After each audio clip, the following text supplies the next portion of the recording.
भारत की तरफ से एफसीआरए लॉ की काफ़ी बातें करी जा रही हैं और देखने को मिल रहा है कि भैया देयर इज़ पैनिक। अमेरिका की दोनों पार्टीज़ डेमोक्रेट्स और रिपब्लिकन्स दोनों पैनिक में आ रखी हैं। They are trying to force और वहाँ पर नहीं एफसीआरए नहीं हटाना चाहिए, ये नहीं हटाना चाहिए, वो नहीं हटाना चाहिए और ये बड़ी इंटरेस्टिंग सी कहानी है। आइए ज़रा इसके ऊपर बात करते हैं। नमस्कार, जय हिंद, जय Bharat and welcome to Deaf Talks. This is Aadi Achint. हमारे देश में कुछ ऐसे बुद्धिजीवी हैं, जब ट्रम्प आया था तो बोला था कि नहीं तुम लोगों को पता नहीं है, डेमोक्रेट ज़्यादा अच्छे हैं। कुछ ऐसे बुद्धिजीवी हैं जो ट्रम्प के लिए पागल हो रखे हैं। अरे भाई साहब, ये चीज़ मैं बोल-बोल के थक गया हूँ कि साहब दोनों में कोई डिफरेंस नहीं है। ठीक है, डीप स्टेट और जो उनके पावर पावर सेंटर्स हैं, वो जिस तरह से काम करते हैं, वो उस तरह से ही काम होता है। कोई फ़र्क नहीं पड़ता पावर में कौन बैठा है, क्योंकि पावर में तभी बैठने को दिया जाता है जब आप उनके साथ उनके एजेंडा की डील करते हो। जब तक वो डील नहीं होती, तब तक आप उस कुर्सी पे नहीं बैठ सकते। लेकिन खैर, क्या करें, हम तो बोलते रहते हैं, हमारी बात तो कोई सुनता नहीं है।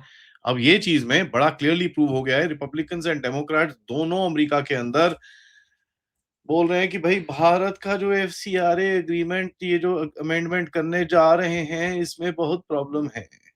आर्गुमेंट क्या है कि भैया भारत अगर ये कर देगा तो फॉरेन फंडिंग रूल्स जो होंगे, जो सिविल सोसाइटी ग्रुप्स हैं भारत के अंदर, सिविल सोसाइटी ग्रुप्स और एनजीओज और क्रिश्चियन कन्वर्जन ऑर्गेनाइजेशंस जो हैं, जैसे अभी एक जो पकड़ी गई थी 3-4 दिन पहले, जिसके ऊपर अभी यूएपीए का भी लगा हुआ है, तो साहब ये सब कैसे काम करेगा?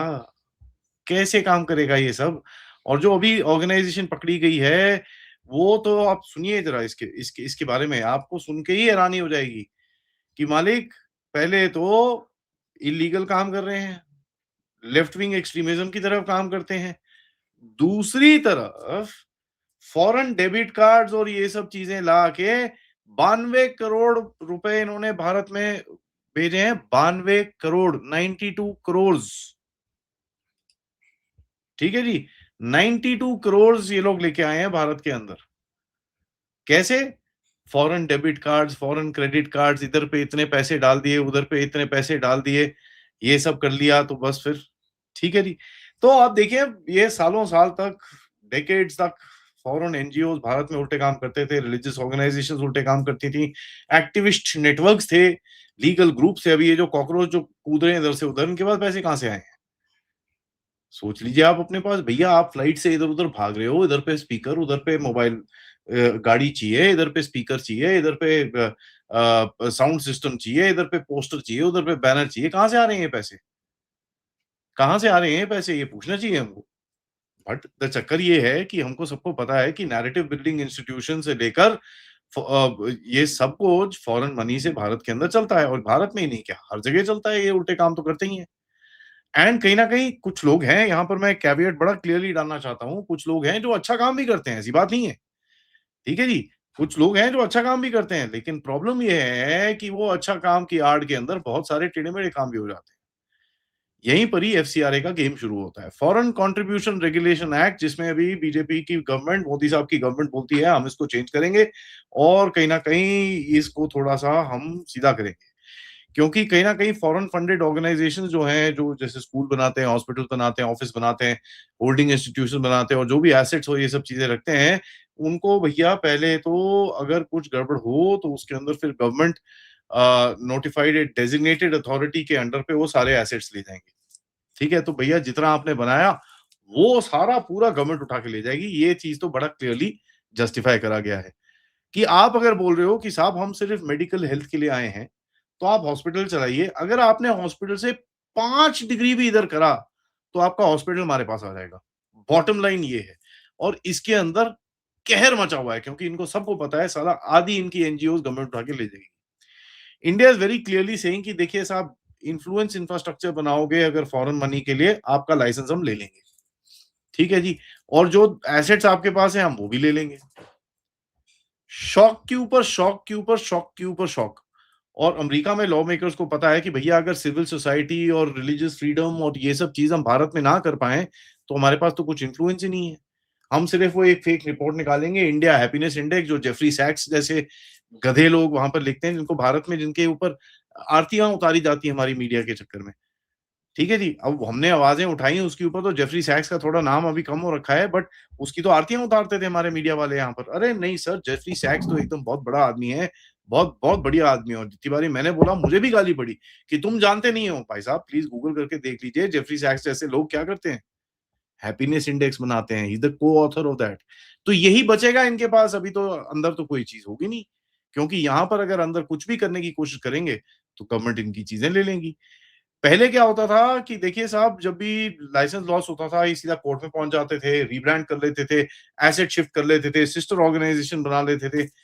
यहाँ पर बोला गया भाई साहब पहले लाइसेंस, जैसे ही आपका लाइसेंस जाएगा, आपका पूरा एसेट हमारे पास में। तो कोई सिस्टर, ब्रदर, मदर, फादर कोई ऑर्गेनाइजेशन नहीं बनेगी। कोई कोर्ट में आप नहीं जा सकते। आप उसके बाद कहीं एसेट शिफ्ट नहीं कर सकते। उसके बाद जितना आपको रोना होता है, कोई प्रॉब्लम नहीं है, आप कंटिन्यू करिए, यहाँ पर रोना को कोई प्रॉब्लम नहीं है। हमारे पास बहुत सारे टिश्यू पेपर हैं, वो हम आपको देते रहेंगे। देखिए होता क्या है, jokes apart, the foreign money basically a shapes narratives, ठीक है? वो प्रेशर ग्रुप्स बनाते हैं, एक्टिविज़्म करते हैं। ये जो अंडमान एंड निकोबार की तरफ कोई ना कोई कभी साला स्कूबा डाइविंग के लिए चले जाता है, कभी किसी पत्थर के ऊपर खड़ा होता है, ये ऐसे नहीं होता, ठीक है जी? और कई लोग बोलते हैं जी चाइना से फंडेड है, I refuse to believe this is China funded. ठीक है, हाँ, चाइना के इंटरेस्ट हैं ये सब चीज़ों में, but this is all American funded, क्योंकि अमेरिका को ये पता है कि साहब भारत अगर डेवलप हो गया तो हमारी बात तो कभी सुनेगा ही नहीं। आप देखिए कल सीएनबीसी ने एक आर्टिकल डाला है, ठीक है जी? सीएनबीसी ने, और बाय द वे ये वही सीएनबीसी है जिसको मोदी साहब ने पिछवाड़े पे लात मारी थी, हैं जी? क्या करके भैया, फैक्ट चेक करके पिछवाड़े पे लात मारी थी सीएनबीसी के। सीएनबीसी अब ग्लोबल इन्वेस्टर्स को वार्न कर रहा है कि यार पता है, वहाँ पर ना कॉकरोचों का प्रोटेस्ट चल रहा है, तो वहाँ पर ना इन्वेस्ट मत करना। ठीक है? ये सीएनबीसी है, जहाँ पर कॉकरोचों का प्रोटेस्ट चल रहा है, यहाँ पर साले 10 बंदे नहीं इकट्ठे होते कॉकरोचों से। और कल तो खैर आई डोंट एडवोकेट वायलेंस, बट कल तो उनको जे थप्पड़ भी पड़ गए।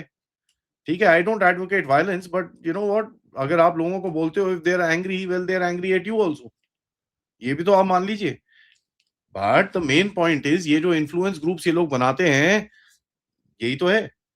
अब देखिए इंडिया का, देखिए जब इंडिया बोलता है कि साहब आप जो ये फंड लेके आते हो, आप उल्टे काम करते हो यहाँ पर, यूएस उसको बोलता है नहीं, नहीं, नहीं, नहीं, नहीं, this is a threat to civil society. क्यों भई थ्रेट टू सिविल सोसाइटी? ये तो हिपोक्रेसी है, फिर लगाने दीजिए हमको भी, हम भी एक इंडिया पब्लिक फंड बनाते हैं, वहाँ पर आपके अंदर इन्फ्लुएंस ऑपरेशंस हम करेंगे, हम वहाँ पर पॉलिटिकल पार्टीज़ को हम फंड करते हैं। इतना क्या बात है? भारत में बड़े पैसे हैं, आराम से कर लेंगे। गवर्नमेंट तो छोड़ ही दो भैया, हम पब्लिक में इकट्ठे हो जाते हैं। अगला प्रेसिडेंशियल कैंडिडेट हम बैक करेंगे यहाँ से बैठ के। करने दोगे आप हमको? हमने ये गेम पहले भी देख देख चुकी है। अगर एक रिपोर्ट बनती है बाहर, उसके बाद एक एनजीओ आके टेस्टिमनी दे देती है, फिर पॉलिटिकल पार्टीज़ आके, आपको वही पता है, वही गंदे-गंदे चेहरे हैं जो आके रोज़ ही पॉलिटिकल पार्टी पार्टी कर देती है। एक पीआईएल लग जाता है जिसके बारे में by the way supreme court ने क्या बोला? प्रॉफिट इंटरेस्ट लिटिगेशन है ये, सिर्फ प्रॉफिट बनाने के लिए। ठीक है जी? उसके बाद वो पूरी फॉरेन लॉबी एक्टिवेट होगी और यहाँ पर एक कांग्रेचुनल छोटी-सी ना क्लोज़ डोर हियरिंग हो जाएगी, जिसकी एक रिपोर्ट आ जाएगी। फिर सैंक्शन आएगा, फिर वीज़ा प्रेशर आएगा, फिर ट्रेड प्रेशर आएगा, फिर डिप्लोमैटिक लेक्चर्स आएँगे। आपको क्या लगता है हमको दिखता नहीं है ये सब? आपका फॉरेन मिनिस्टर यहाँ पर आता है, वो प्राइम मिनिस्टर या फॉरेन मिनिस्टर से नहीं मिलता, वो जाता है मदर्स ऑफ चैरिटी के अंदर। हमको दिखता नहीं है कि क्या हो रहा है यहाँ पर? Are we fools? So when India is now wanting to cut this and saying कि साहब बहुत हो गया तुम्हारा ड्रामा, वीव हैड इट, और इसको हम अब चेंज करेंगे। तभी ये रोने-धोने की जो आवाज़ें चल रही हैं, ये जो बदतमीज़ियाँ चल रही हैं ना इतनी सारी, तो ये आपको समझ में आना चाहिए कि ये किस वजह से है। ठीक है जी? और ये कोई, मैं जैसे हमेशा बोलता हूँ, जियोपॉलिटिक्स एक सिंगल इंसिडेंट से नहीं होती साहब। ये सीरीज़ ऑफ इंसिडेंट्स हैं। आप स्टारलिंक को उड़ा देते हो, आप रूबियो को कोल्ड शोल्डर देते हो। अभी तो ये पता चला कि भैया मोदी जी ने ट्रंप को विश ही नहीं करा बर्थडे के ऊपर। ठीक है? तो वो भी, this is all part of diplomacy, जहाँ पर आप एक बड़ा स्टर्न मैसेज भेज रहे हो कि साहब I don't want to talk to you. ठीक है? अब यहाँ पर बोला जा रहा है कि भैया मीटिंग होगी जी7 के टाइम पे। पता नहीं कितनी मीटिंग होगी यार, भारत ने तो अभी तक कन्फर्म ही नहीं करा कि साहब कोई मीटिंग होने वाली है। खैर जी7 आज से शुरू हो रहा है, तो एक एक आधे दिन में हमको 15 17 तारीख तक पता चल जाएगा। बट द रियलिटी इज़ कि इस टाइम पे ये जो प्रेशर ग्रुप्स का, ये जो यहाँ पर भारत एक्शन लेने जा रहा है, इससे इनकी हालत खराब है। वेस्ट बंगाल के अंदर जो इनकी ठुकाई हुई है, उससे उनकी हालत खराब है। जो नॉर्थ ईस्ट का प्रेशर कॉरिडोर था, वो हाथ से जा रहा है। भारत अपनी डील्स अपने आप कर रहा है। मदर ऑफ ऑल डील लेके वो खड़े हुए हैं जब आपके साथ डील नहीं साइन हुई। तो you know there is a certain amount of shift of pressure that India is doing, और इंडिया को उसी जहां पर आप अटैक कर रहे हो उसी तरफ काउंटर अटैक करने की जरूरत नहीं है। इंडिया घूम के काउंटर अटैक करेगा। परसों टाइम पे अगर आप देखें भारत के अंदर एक, जैसे मैंने आपको बताया, एक ऑर्गेनाइजेशन पकड़ी गई जो क्या कर रही थी, लेफ्ट विंग एक्सट्रीमिज्म, उसके बाद क्रिश्चियन कन्वर्जन्स, और ये बेस्ड कहाँ की थी, यूएस बेस्ड ऑर्गेनाइजेशन थी, टिमोथी फाउंडेशन की। अब टिमोथी फाउंडेशन के पास इतना पैसा है कि भारत के अंदर 92 करोड़ रुपए डाल के उल्टे सीधे काम यहाँ पर कराने हैं, तो भैया फिर हमारे पास भी ये राइट है कि वो 92 करोड़ अपनी जेब में डाल लें हम। अभी जो आरएसएस के पीछे सडनली इतनी इतनी सारी चीजें उठनी शुरू हो चुकी हैं, बिकॉज़ दे ऑल नो कि साहब रियलिटी क्या है। आरएसएस इस देश में एक-एक गली नुक्कड़ में खड़ी है। उसको पता है देश का पल्स क्या है, तो यार उसको निकालो अभी। नहीं जी, इसको रजिस्टर कराओ, इसको ऑर्गनाइजेशन कराओ, ये कराओ, वो कराओ। This is all part of that same game. So you know cry as they may, and यहाँ पर मैं बड़ा क्लियरली गवर्नमेंट को, मेरे छोटे से चैनल की तरफ से मैं एक बड़ा क्लियर रिक्वेस्ट करूँगा गवर्नमेंट को, साहब do not back down from this FCRA.